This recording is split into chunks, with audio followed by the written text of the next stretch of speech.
Dried fish mga kabangkat, ulam natin.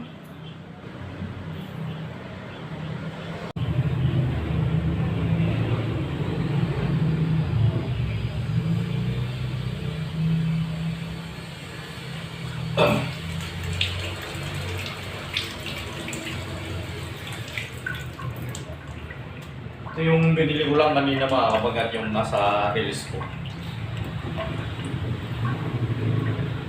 Siyempre, pinili natin yung bago mga kapagkat.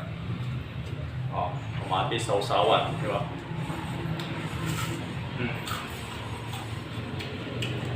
Lutong.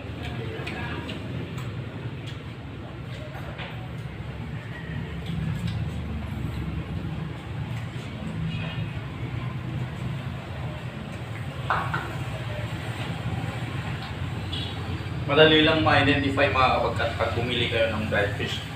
Kung luma o bago. Siyempre, yung hiwa niya mga kapagkat,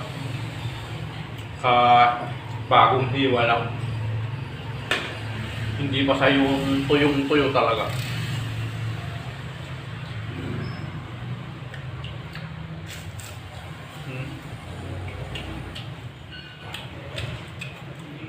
Panalo.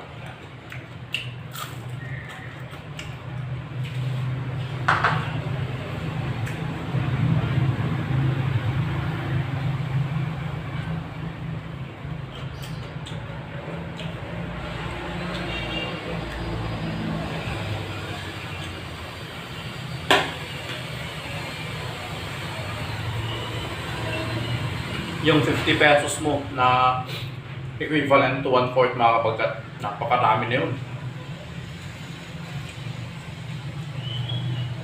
Lalo kung mag-isa ka lang. Tulad ko, excuse me.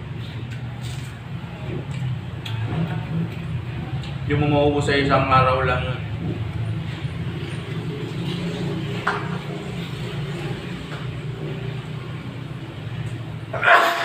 Excuse me.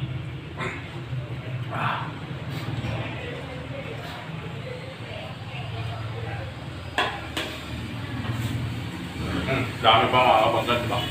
1/4 yung pinili ko. 50 pesos. Mamaya magbabaon pa ako sa trabaho.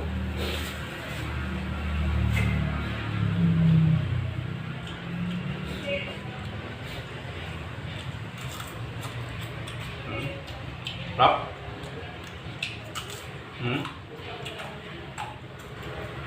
Napaka-crispy.